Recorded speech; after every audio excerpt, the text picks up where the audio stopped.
just for clarification, because I really don't know, do I have next Wednesday too? Yeah. Okay, good. Because if I didn't, it was going to have a direct impact on how fast I talk tonight. No, you got it. Okay. How slow? 25. My heart rate will not be that high tonight. I got a $298 on you. Okay, so how you guys doing? How's everybody doing? Good? Good. I'm exhausted. So I wasn't here last Wednesday. I'm wearing my shirt. I take cross-country kids down to Joplin for cross-country camp, and it's 5 days of literally camping in a tent with, I don't have to, coaches can stay in an air-conditioned dorm, but I rough it with my boys, and then there's a lot of running. I think I counted up the time that we were down there. I don't know, I think I ran close to 50 miles. It was hot. It's hot down there.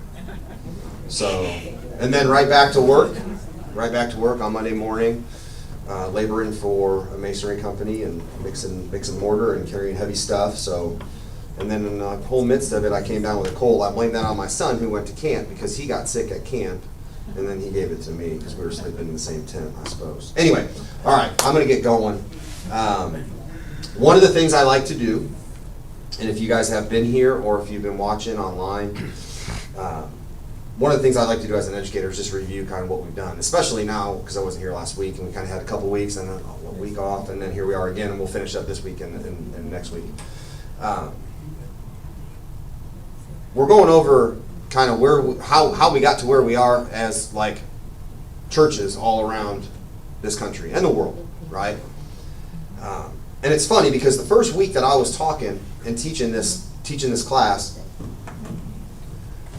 I told everybody that it wasn't until I was in college, because of how I was brought up in the church or not in the church, I really didn't understand the whole Catholic versus Protestant thing till I was a grown man, and I had to have it explained to me, right?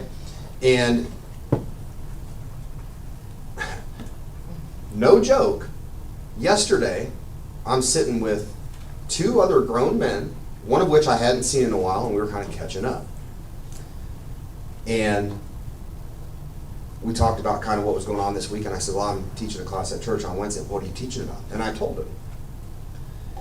And he told me a story about his wife and how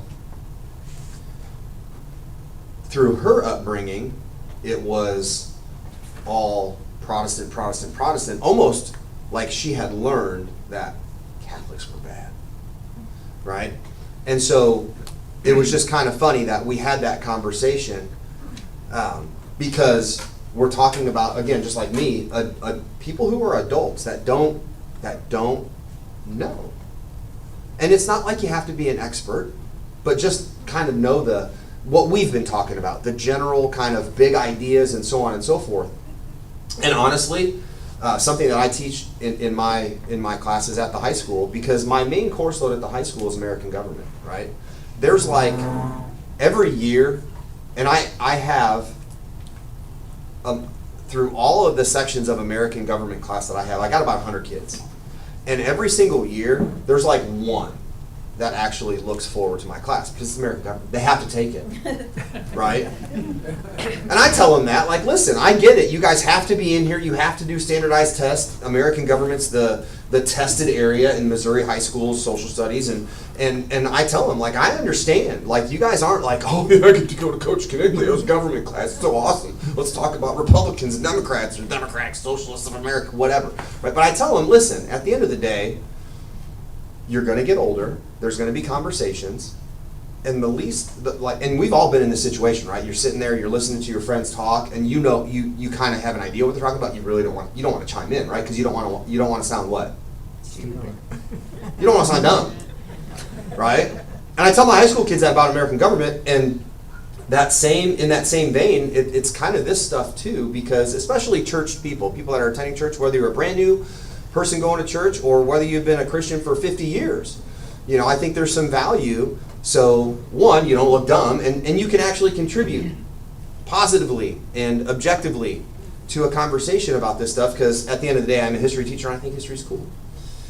Okay, that being said, some of the kind of the big points that we've talked about over the last couple of weeks, when first century church, okay, this is Christian persecution. The early followers of Jesus are persecuted for hundreds of years, right? So the first century church, people are meeting in their homes, etc., etc. You have a lot of cool things that happened in those couple hundred years. Pentecost, obviously, Paul's missionary journeys, where he writes letters to all these churches all over the place, where we get a lot of the New Testament. But kind of like one of those, what I like to call a paradigm shift, was in the early 4th century. In 313, the Emperor Constantine makes Christianity legal, right? And that changes the face of Christianity, because now brick and mortar churches are starting to be built. There's a lot more organization. There's organization. We'll just say it was organization. I don't think I told this story. It's kind of a cool thing that really persuaded Constantine over the edge, maybe, to allow Christianity to be legal. And it was I remember reading about this a long time ago, and I remember basically the details that the Roman army was caught, and it was called the Battle of the Milvian Bridge. And there were some Roman soldiers that had the Chi Rho symbol on their shields. And they were losing. Like, they're losing. And all of a sudden, like, these guys are like, in the name of God, we're going to win this battle. And Constantine learned about this. He was there. And next thing you know, he's like, yep, we're making that the official religion of the empire. So anyway, churches start to be built. There's more organization. There's hierarchy. There's structure. And that original church is the Catholic Church. And it's the Catholic Church for hundreds and hundreds of years. Remember, too, in the whole grand scheme of history, we are getting through, and when this is all happening, we're getting through the Middle Ages, also known as the Dark Ages, right? Where there's not a whole lot of education going on. Most people who were attending church didn't know how to read, right? And so it's called the Dark Ages for a lot of different reasons. And during that time, hundreds of years, the Catholic Church becomes extremely influential, extremely powerful, and it has a huge impact on the history of the world, right? The first big split was what we now call the Roman Catholic Church and the Greek Orthodox or Eastern Orthodox Church, and that was a split over culture and language, right? In the East, they spoke Greek. In the West, they spoke Latin, right? And that's, again, I do want to make sure you guys know, like, this is skimming the surface type stuff. Okay, you can go down whatever rabbit hole you want to go down. There were some arguments after that, and that was called the Great Schism, right? And there were some arguments over kind of then, now that there's two kind of big divisions within this church, who has the ultimate authority? Does the Pope in Rome have authority over the whole entire Eastern and Western world, so to speak? What kind of influence and what kind of power does the guy over in the Eastern Orthodox Church was based in Istanbul, Constantinople, right? And so there was some political stuff going on there. But the big one, and what I'm talking the most about, would be the early 16th century, 1517, when Martin Luther, who is studying to be a Catholic priest, says, hey, I'm going to write 95 theses. I'm going to write 95 big things that I think that the Catholic Church is doing wrong. And that's what starts the Protestant Reformation. Every single Protestant denomination stems from this point in history, whether it's Lutheran, Baptist, Anglican, Assemblies of God, Methodist, Episcopalian, which is Anglican, et cetera, right? So this is where all the churches that we see around town and around the country and around the world, other than the Catholic Church, really starts to go. Historically, and I've said this before, but I have to stress this because it's so important, in my opinion. The other things that are happening in the world at this time, when Martin Luther decides that he's going to take this bold stance, have a huge impact on the success of this Protestant Reformation. He obviously writes out, because the guy's studying to be a priest. He's knowledgeable when it comes to the religious stuff, if you will. And so when he writes out everything on that piece of paper, right, and then he goes and nails it to the church door, the meeting place for where he was studying to be a priest, the first copy machine was invented, right? The first printing press was invented. And so because that printing press was invented at that time, it allowed those ideas that started in Germany, Martin Luther was in Germany, it allowed those ideas to spread all around Europe. So it caught a following, right? It's also in the early 1500s and before, right? And I like to remind everybody, like the age of exploration, when people started getting really, really excited and sailing all around the world, this is the start of the age of enlightenment and the Renaissance, where all of that stuff, like think of the world being pulled out, at least Europe anyway, being pulled out of those dark ages where people start to learn, and this again has a huge impact on this Reformation time period in the early 1500s. So Martin Luther protests some practices, hence Protestant Reformation, of the Catholic Church. We're not going to go through all 95 things. A lot of the statements that he made, I don't want to say are redundant, but they have to do with similar things. And arguably, the most controversial thing that the Catholic Church was doing at this time was the selling of indulgences. Okay, the selling of indulgences was basically purchasing your ticket to heaven, right? And so, again, Martin Luther steps up and says, "Hey, I don't think that this is right," and you have this Reformation that follows.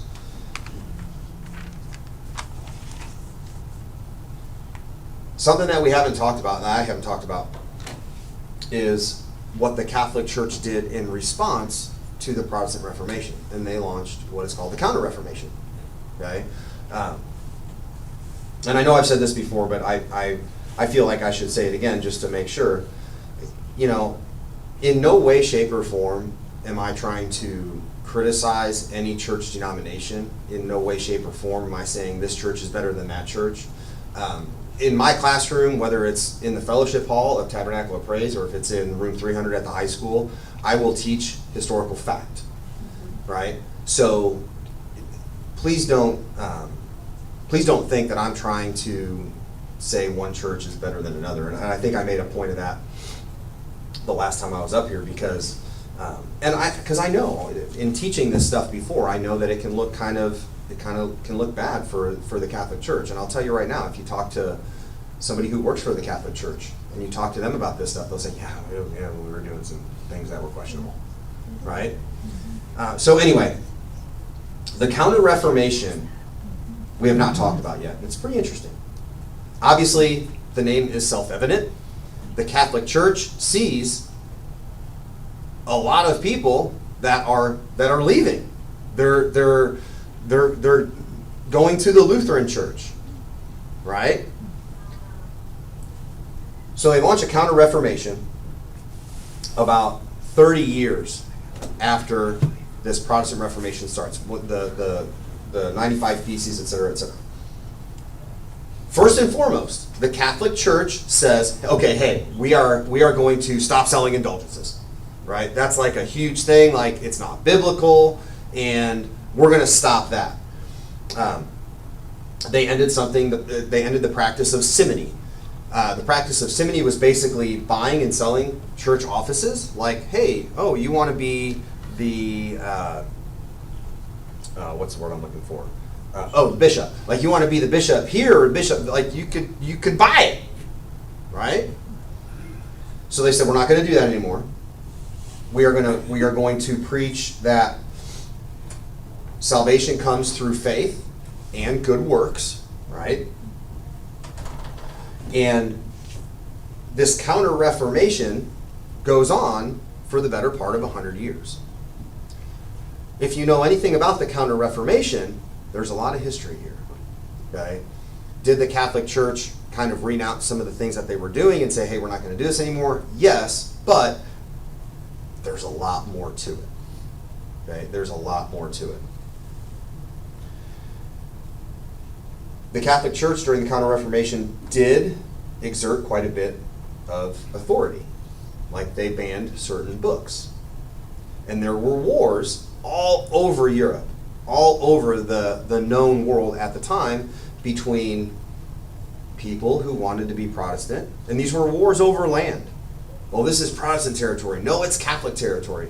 And there were tons of wars that were fought over land because of the Protestant versus Catholic stuff, if you will. Whether it's Germany, France, Spain, you name it. Okay? And I think, even though we're talking about hundreds and hundreds of years ago, fighting a war over land, right, is kind of easy to understand, right? I mean, I'm sure that some people in Hannibal, right, have gotten into arguments, neighbors, whatever, over whose property was what property, and maybe even sometimes they got in a fist fight over it. Who knows, right? We know that land can be a thing to be argued over, right? This is my land. No, it's my land, right? Throw in religion, what happens?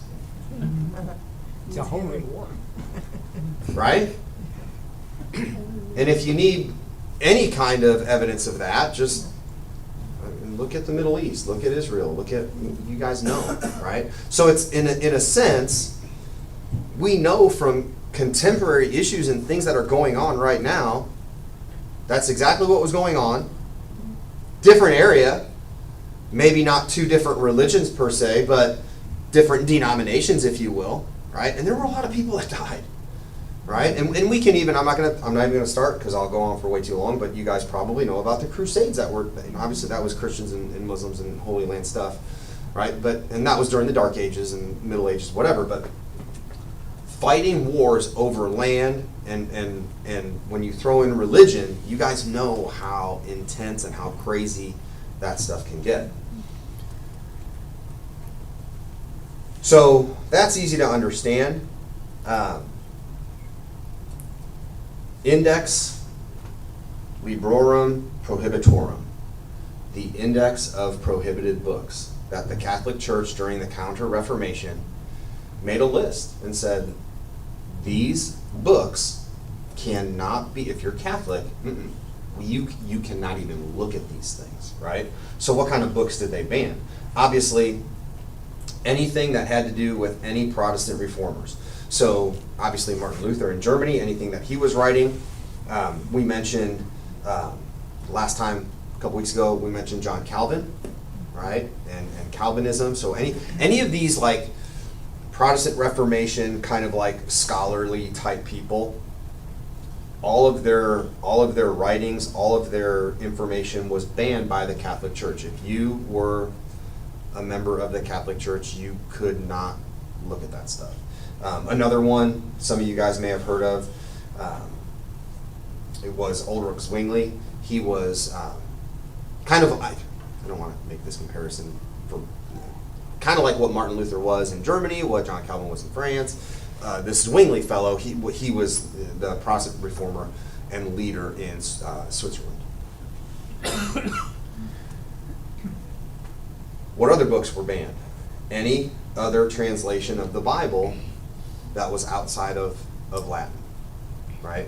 Because the Catholic Church, and specifically it was the Latin Vulgate version of the Bible. And if you remember some of the things that we talked about a couple weeks ago, because we did go through a pretty decent list of different Protestant denominations. We talked about the Anglican Church.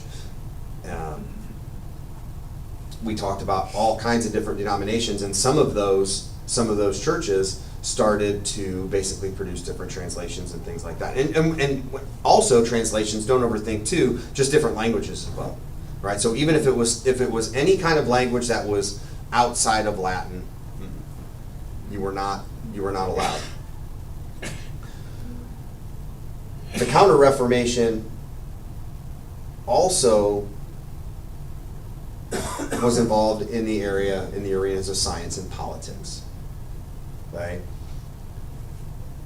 You guys probably have heard of a famous scientist during this time, Copernicus, right? What was the major scientific breakthrough that Copernicus made during this time of the Counter-Reformation? Anybody know? It's a heliocentric model of the solar system. Thank you. Couldn't have said it better myself. I did hear it. All right, Miss Science Woman. What does heliocentric mean? The sun is the center of the solar system. Okay, we know that, right? Well, it's 2026. I mean, I think we know that, right? The sun. So Copernicus is sitting there and he's like, okay, based on my scientific evidence, I really think this is pretty sound, and I think the sun is the center of the universe and that all planets revolve around it, right? This is revolutionary, right? This is hundreds and hundreds of years ago. What did the Catholic Church teach? You can't answer. Sorry. What did the Catholic Church teach? Does anybody know? What was the center of the universe? The Earth. So the geocentric theory, Earth is the center of the universe. That's what the Catholic Church taught forever, right? Something to think about.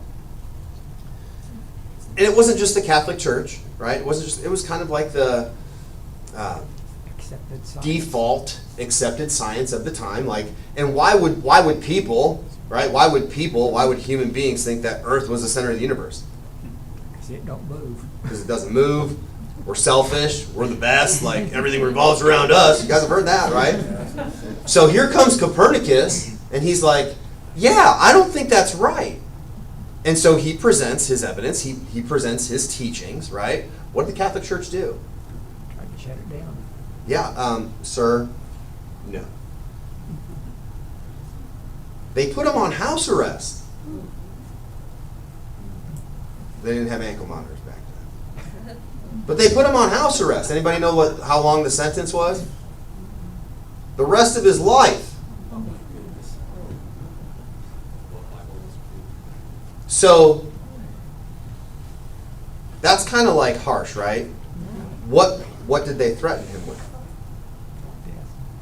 Recant what you have said, or we're going to kill you. Or take it back, and you can have house arrest for the rest of your life, right? So why is this such a big deal? If it gets out that what has been taught for hundreds of years, the geocentric theory, is proven wrong by science, by this guy Copernicus, what else has the Catholic Church been doing wrong? Right? Okay? So big stuff here. Okay, big stuff here. So that's kind of the scientific part of it. I did say that it also, the Catholic Church during the Counter-Reformation also went into the political realm. Some of you guys might have heard of he was Italian. He was a political guy back then, Niccolo Machiavelli, right? He had a lot of writings and so on and so forth. And Machiavelli's big, I guess, discourse at the time was, governments should be run by men, and they don't necessarily have to have any kind of spiritual influence, right? And I know, I got to take a step back here, because I know that here in America, right, the First Amendment and freedom of religion and so on and so forth, I think that a lot of people in the United States, when they hear anything that has to do with religion and politics and government, et cetera, there's a kind of a phrase that comes up: separation of church and state, right? You guys have heard that, right? Is that in the Constitution?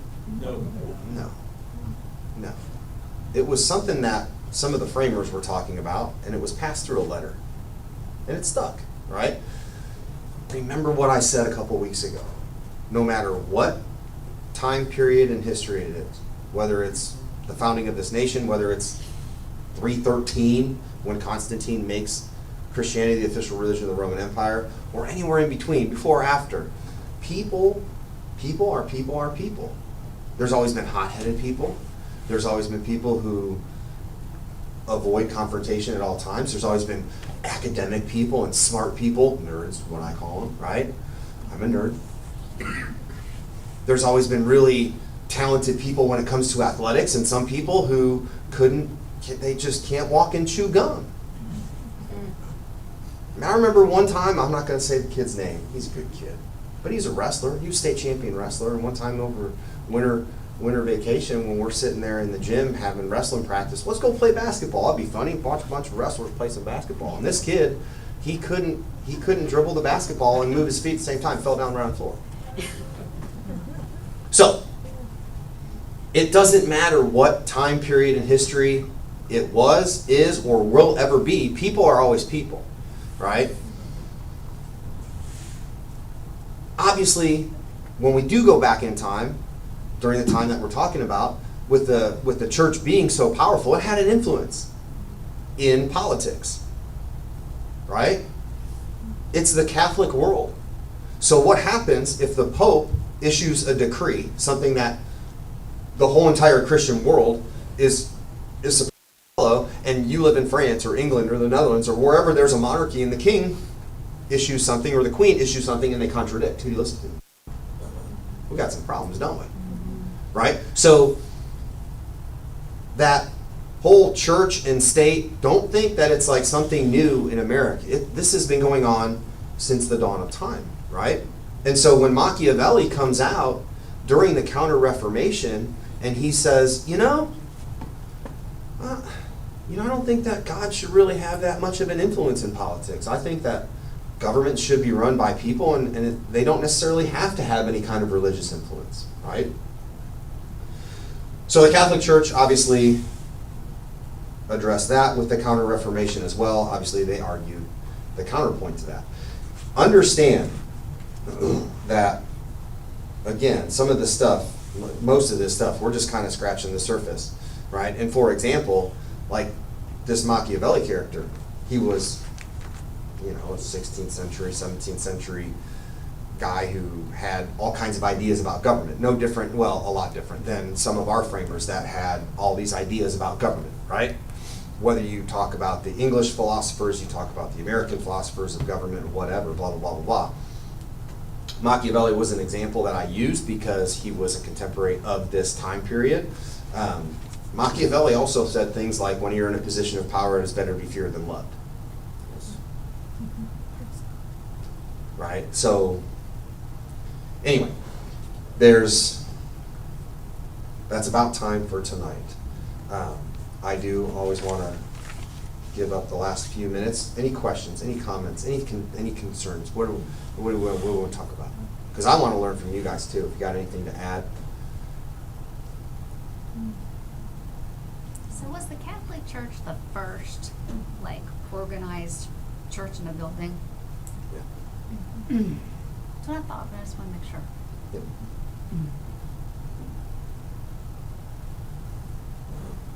You guys are quiet. There's a whole lot of rabbit holes to go down, and I'm just trying to figure out which one I want to talk about. I know. Pentecostal was the first church, is that correct?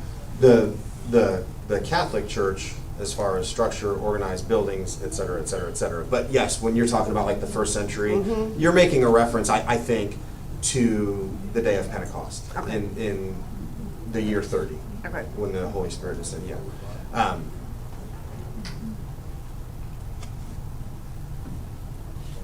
during that first century, because people were being persecuted, you couldn't just walk around with like Justin, who came walking in here with a hat that said pray. You couldn't. Could wear stuff like that. Right. And you couldn't be out in public pronouncing your faith as a Christian because you would be persecuted, right? Okay. So what people did, if you hear a reference like the first century church, people met in their homes. They had to do it hush-hush. They had to do it behind closed doors, so to speak, right? When you come full circle, right, couple Wednesdays ago, I talked about kind of like that restoration movement, and a lot of the non-denominational churches, you'll see, and it's not only non-denominational churches, but it's one of the most prominent things that these non-denominational churches are doing, and they're not the only ones, but like they have, like we're meeting here is in a large group on a Wednesday night. They have small groups in people's homes on a Monday, Tuesday, Wednesday, any day of the week, and they're meeting in their homes because that restoration movement was to kind of try to restore that church back to the first century church, so to speak. Right? That's a good question. In the first century church, meeting in the house, I know that Paul's writings puts up a structure for the local church. When did a hierarchy develop? I know that the local church seemed to be self-sufficient except for an apostle that might come in or whose teaching they would, of course, pay attention to. Sure. But when did other hierarchy where the bishops and so forth? 3rd century. So actually, So that stuff started kind of like, hey, we're going to start to organize things. That actually started before Constantine made it legal, so to speak. Okay, so we're talking about 200s, late 200s, so for early the 300s. first 200 years, each church was autonomous. Is that the right word? Pretty much, yeah. Okay. That's what I would say. Pastor, you want to chime in? Did you hear the question? I did not hear the question. So the first century churches, before any kind of like leadership, structure, et cetera, when people were meeting in their homes and so on and so forth, they were pretty autonomous. Yes. Very autonomous. And again, I think it goes back to like when they were meeting in their homes, they didn't go out there and put a big wooden cross like, here's a meeting place, right? Because they were persecuted. You know, I say that and it reminds me of something I was reading. You guys know that there's Christian persecution that takes place now in the 21st century. And some of you guys may already know this, but I was reading something, it was a while ago, but the underground Christian church in North Korea, I can't tell you exactly how information is spread, but there's a certain way where people in North Korea that want to meet, to have a Christian church, they have a way of communicating, and someone in the communist government found out, and the government disseminated information to people that they suspected of being Christians, and when they decided to come to this meeting place, they were waiting for them and they were just executed. So I just thought about that because we're talking about autonomous and underground church services, if you will. So, Hey, Jim, sir? approximately when, or I'm not even sure, but, timeline, because we know the Catholic Church as being a denomination. But at one point in time, the Catholic Church was nothing more than just a term of the church. It's the universal, the united, all of one church. Was it Reformation when that really began to separate that out even more, or? Because when we talk about the church, we know, going from the book of Acts.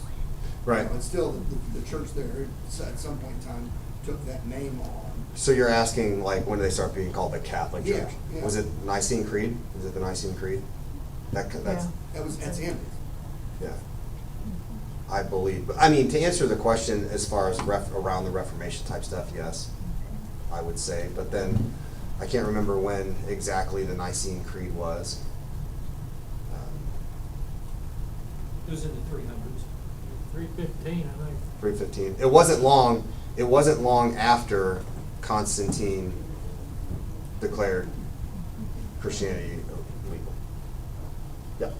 So at what point did the church, the Catholic Church, started deviating from sound doctrine, like the Bible teaches? At what point did they decide that, okay, we're going to pray to Mary, that Jesus is not the only mediator between God and man? At what point did they decide that there's men that can do the work of God or Right. be the mediator between man and God? Short answer, I have no idea. What I would say is that I always go back as a history guy to my people are people statement, right? And so when you have certain types of people in leadership positions, over time, those things are going to start to develop. Does that make sense? I don't know if you can really say, well, this is what they did in this year, and this is what was decided in that year. You know what I mean? So it's, I would guess it would kind of be like a big plate of spaghetti, all kind of mixed up, Yeah, because developing. you'd think they would, because back in the early church, when the Gentiles were getting saved, there was a council of the apostles and say, okay, well, what Jewish aspect of the Jewish culture, because the first Christians were Jews, Sure. right? So they had to have a committee of, okay, because some people were not circumcised and still having the baptism of the Holy Spirit. So there was a council of, okay, what are things that are a must thing for them to be considered Christian followers of Christ? So you'd think there would be a council of, for the Catholic Church leadership of. And there were a lot of them. I know Pastor's got his hand up. So regarding Roman Catholicism as we know it today, I think the seeds of it have been corrupt from the beginning. Because one of the prominent features of Roman Catholicism is goddess worship. All right, Hail Mary, full of grace. Mhm. All right, pray to Mary. Call upon Mary to do these things. And what we know is that goddess worship had been a part of the religions that even the Jewish people were often tempted by. And so somewhere in the very conceiving of what we call Roman Catholicism today, that was a part of it. It has always been a part of it. And while it's difficult for many people, okay, so Roman Catholicism has done a lot of benevolent things around the world. There's a lot of good. But it's difficult for us as Americans to understand that there's a lot of good, but the doctrine is absolutely false. It is false teaching. Anything that says there is another way to heaven other than Jesus Christ is false. And that's what Roman Catholicism is about. I've had the blessings to travel in particular to Latin South America. And a church like ours that believes that Jesus is the only way, the truth, the life, preaching the gospel, we would be persecuted in South America by the Roman Catholics. I have a friend who's now pastoring who was a missionary to Colombia, South America. He faced it all the time. Around the world, it looks very different. And one of the things that Roman Catholicism does is it syncretizes the religions of the area into itself as long as the worship of the goddess Mary is always prominent. And so how all of this one day just happened, you are absolutely correct. We don't have a date and a time, but the seeds of it were there, and it's continued to grow, over time. And so it's hard to put your finger on it, but what we see today are the results of it. And you made me think, thank you, and you made me think of something when you said that how the Catholic Church kind of in areas, in different pockets, has its influence and so on and so forth. It reminded me of Ireland. You guys all know, like, you've heard the term Irish Catholic and all that kind of stuff. And before the Catholic missionaries going all over the world, Ireland and the British Isles and so on and so forth in the north, very pagan type stuff. And one of the big entities that was worshipped in the Ireland area, if you will, was the sun, right? And if you picture in your mind right now a Celtic cross, so a cross, and it's got that circle, that's what the Catholic Church did when they went into Ireland to associate something that the people there were familiar with, the sun, they just put it on a cross, and it drew people in. And next thing you know, I don't know, Ireland's like, what, 98% Catholic, 2026? So. Syncretism. So if they, I mean, Roman Catholics, they recognize the Bible as well, correct? Or, because like, I don't understand how they then can explain where it says in the Bible that Jesus said that I'm the way, the truth, and the light, so they don't recognize that as being one of their principles, obviously. Well, they use the Bible because many of us have a lot of confidence in the Bible, but the word of the Pope and their Roman Catholic doctrine, and I don't mean this politically, trumps the Bible. We believe that the Bible is our infallible rule of faith and conduct, right? But Roman Catholicism does not.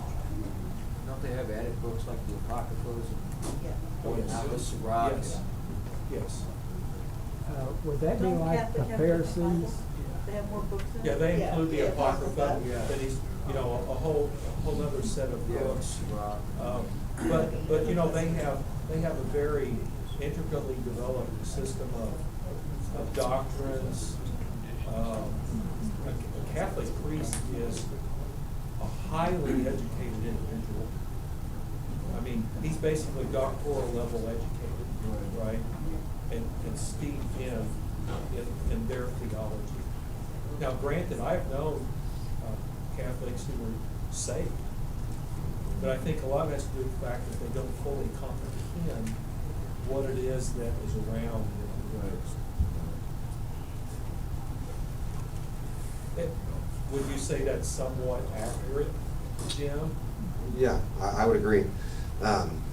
When you talk about priests being PhD level, that started during the Counter-Reformation, the Order of the Jesuits. There was a young man over here when we were eating wearing a QU shirt. You guys all know Quincy University, right? That's a Jesuit institution of higher learning. Yeah. And I think people drive past QU every single day like, oh, that's a Jesuit institution. They think, oh yeah, that's Catholic college. No, the Jesuits were the academic warriors of the Catholic Church during the Counter-Reformation. And one of their main missions was to organize, this is how we're going to train priests and so on and so forth, and those were the seeds of what you see with the education with Catholic priests today. Yeah.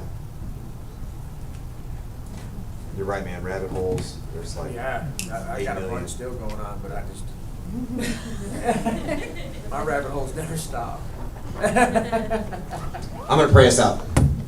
Father God, you are good. Thank you. Thank you for this opportunity. Thank you for every single person here. God, I just pray that we can learn, and not only learn, but we can grow closer to you in an academic setting. But at the end of the day, Lord, I thank you for your Son. And it is through him that we can see you. I pray these things in his sweet, precious, holy name. Amen. Amen.